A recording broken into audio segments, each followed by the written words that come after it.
Companies act 2013 types of company को basis के according कई भागों में बांटा गया। कंपनी क्या होता है?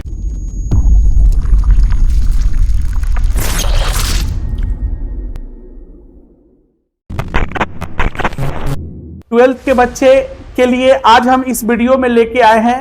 अंत तक इस वीडियो को जरूर देखिएगा और इस वीडियो को देखने के बाद अंत में आपको पता चलेगा कि यह वीडियो आपके लिए कितना महत्वपूर्ण है, क्योंकि आज हम लेके आए हैं अकाउंट का वो पार्ट बी, जिसको आपको देखने के बाद आज एक एक चीज आपका क्लियर हो जाएगा।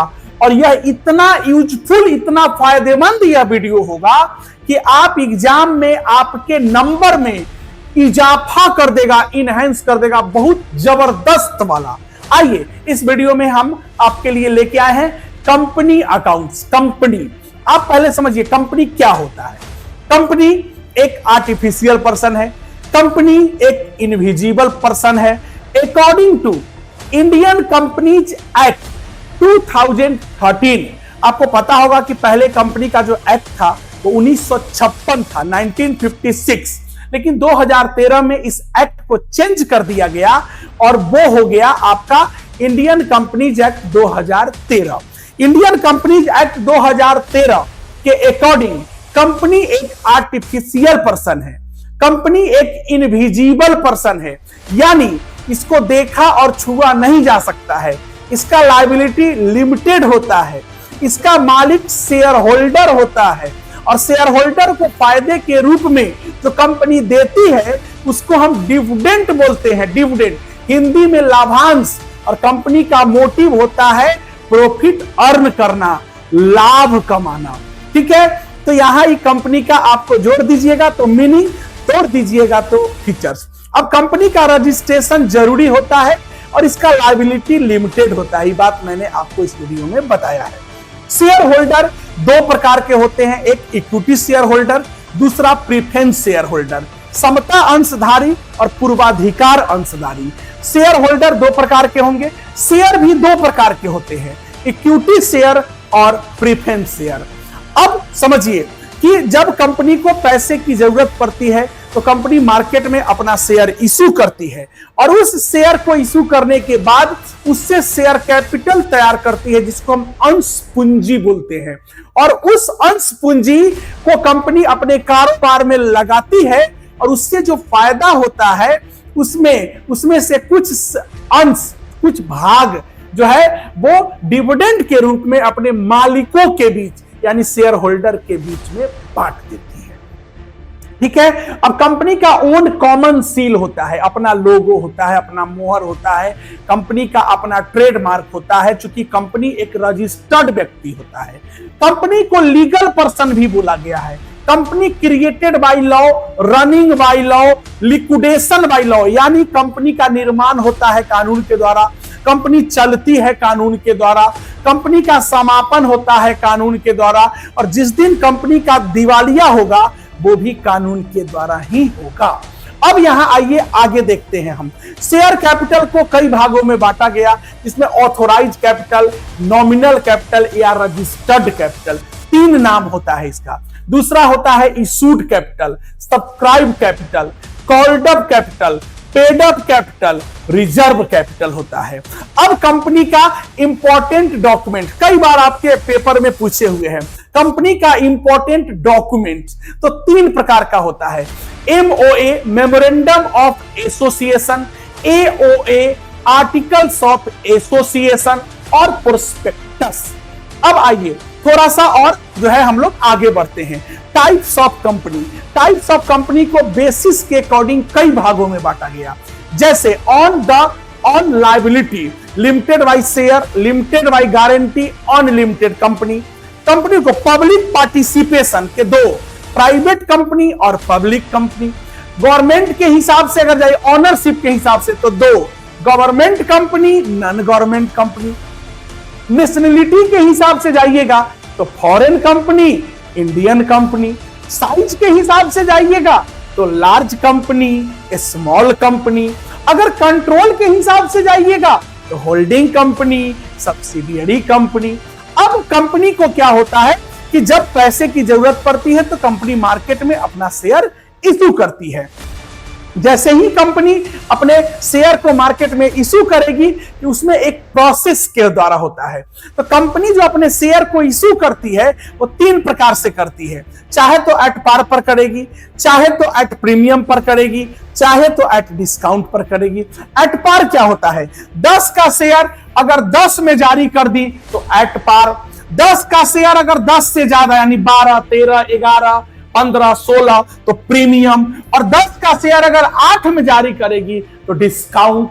लेकिन 2013 के अकॉर्डिंग न्यू कंपनी को डिस्काउंट पर शेयर इशू नहीं करना है, यानी अब कंपनी को 2 प्रकार से शेयर इशू होगा, एट पार और एट प्रीमियम। अब इसमें क्या होता है कि जब कंपनी शेयर इशू करती है तो 4-5 प्रकार से पैसा कलेक्ट करती है, जैसे on time on application, time on allotment, time on first call, time on second and final call. अब 4 में भी इसको समाप्त कर सकते थे, पहले थर्ड एंड फाइनल भी इसमें था। अब इसमें एप्लीकेशन की बात करेंगे तो टाइम ऑन एप्लीकेशन यानी आवेदन पर, तो एंट्री होगा bank account debit to share application account, उसी पैसा को हम शेयर कैपिटल अकाउंट में ट्रांसफर कर देंगे, तो एंट्री होगा share application account debit to share capital account. फिर हम अलॉटमेंट की बात आएगा तो time on allotment, share allotment account debit to share capital account. फिर हम पैसा को रिसीव करेंगे तो bank account debit to share allotment account. फिर फर्स्ट कॉल की बात आएगी, पहले हम ड्यू करेंगे फिर हम रिसीव करेंगे। ड्यू करेंगे तो एंट्री होगा share first call account debit to share capital account, receive करेंगे तो bank account debit to share first call account. अगर फाइनल की बात करेंगे तो फिर ड्यू करेंगे फिर रिसीव करेंगे, share second and final call account debit to share capital account, bank account debit to share second and final call account. अब इसमें क्या होता है, इसमें भी आपका होता है calls in arrear. Calls in arrear क्या होता है? कई बार आपके एग्जाम में पूछा कॉल्स इन एरियर क्या है, तो किसी कॉल का पैसा अगर कंपनी को टाइम पर नहीं मिलता है तो उसको कॉल्स इन एरियर बोलते हैं, याचना पर बकाया। जैसे मान लो फर्स्ट कॉल का पैसा आना था नहीं आया तो कॉल्स इन एरियर। कभी कभी क्या होता है कंपनी को कि किसी शेयर होल्डर के द्वारा एडवांस में पैसा दे दिया जाता है, तो उसको हम बोलते हैं कॉल्स इन एडवांस। कभी कभी क्या होता है कि प्रीमियम पर जब कंपनी शेयर इशू करती है, जब कंपनी का भाव बढ़ल रहता है तो प्रीमियम पर इशू करेगी, प्रीमियम पर इशू करेगी तो कुछ नहीं कहेगा तो अलॉटमेंट के साथ जाएगा, यानी जनरली अलॉटमेंट के साथ ही प्रीमियम जाता है, जाने के लिए तो किसी के साथ भी जाएगा। तो प्रीमियम कंपनी के लिए इनकम होता है, तो उसका एंट्री होगा share allotment account debit to share capital और टू सिक्योरिटीज, प्रीमियम होता है। कभी कभी कंपनी क्या होती है, एरियर मैंने आपको बता दिया, एडवांस मैंने आपको बता दिया, प्रीमियम मैंने बता दिया।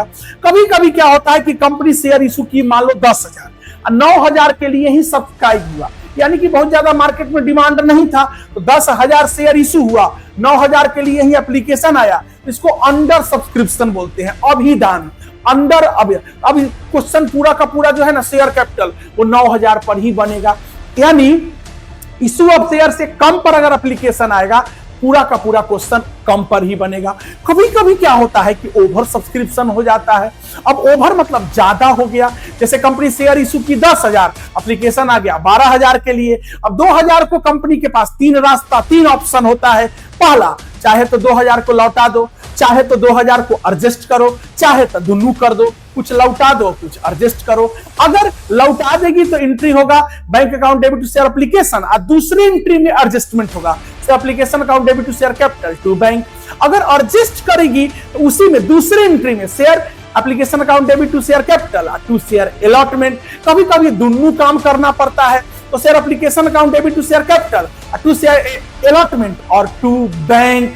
तो इस प्रकार से जो है आपका over, under, calls in arrear, advance, premium सब आपका समाप्त हो गया। अब कभी कभी क्या होता है कि company other than cash share issue कर देती है। अदर देन कैश का मतलब हुआ कि कंपनी को पैसा नहीं चाहिए, कंपनी को शेयर इशू करेगी, उसको कोई एसेट्स चाहिए, तो उसका एंट्री क्या हो जाएगा कि जैसे अब एसेट्स लेगी, अब वेंडर से लेगी, उधार में लेगी, तो assets account debit to vendor, other than cash का पहला entry assets account debit to vendor और दूसरा entry vendor account debit to share capital. कभी कभी क्या होता है कि वेंडर को कुछ पैसा दे देगी या कुछ शेयर दे देगी, तो vendor account debit to cash to share capital. अब उसमें भी प्रीमियम होता है, उसमें भी डिस्काउंट होता है। तो प्रीमियम तो इनकम होता है, तो याद रखिएगा क्रेडिट में जाएगा। डिस्काउंट लॉस होता है तो कहां जाएगा? डेबिट में जाएगा। फिर उसके बाद इशू ऑफ शेयर जो है हमारा, इसके अकॉर्डिंग क्या हो जाएगा? समाप्त हो जाएगा। अब हम फॉरफीट ऑफ शेयर में चलेंगे। फॉरफीट क्या होता है? कभी कभी कंपनी क्या करती है कि शेयर इशू की और शेयर होल्डर पैसा देने से मना कर दिया। अब शेयर होल्डर जैसे ही पैसा देने से मना करेगा कि उसके शेयर को कंपनी छीन लेगी, हरण कर लेगी, उसको बोलते हैं फॉरफीट ऑफ शेयर। क्वेश्चन कई बार पूछे हुए हैं, याद रखिएगा, लास्ट तक बने रहिएगा क्योंकि लास्ट में अभी और बात बताने वाले हैं। अब फॉरफीट ऑफ शेयर में क्या होता है कि शेयर को हरण कर लिया जाता है कंपनी के द्वारा। अब तक का जो पैसा दिए सो भी कंपनी रख ली, और जो शेयर था उसको भी रख ली। अब कंपनी उसको रख के क्या करेगी? अचार डालेगी? नहीं, उसको क्या करेगी? इशू कर देगी। उसको बोलते हैं री इशू। अब इसका नाम री इशू का है पड़ा।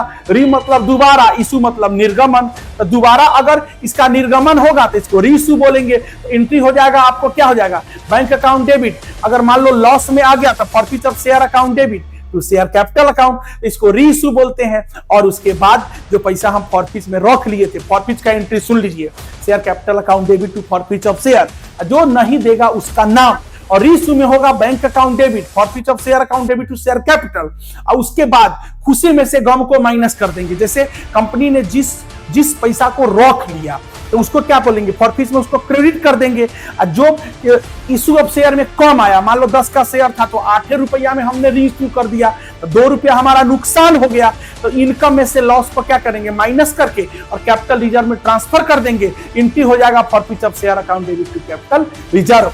तो इस एक ही वीडियो में हमने आपको समझा दिया कंपनी का बेसिक, इशू ऑफ शेयर और forfeit and re issue of share. तो फिर मिलते हैं नेक्स्ट वीडियो में, तब तक के लिए।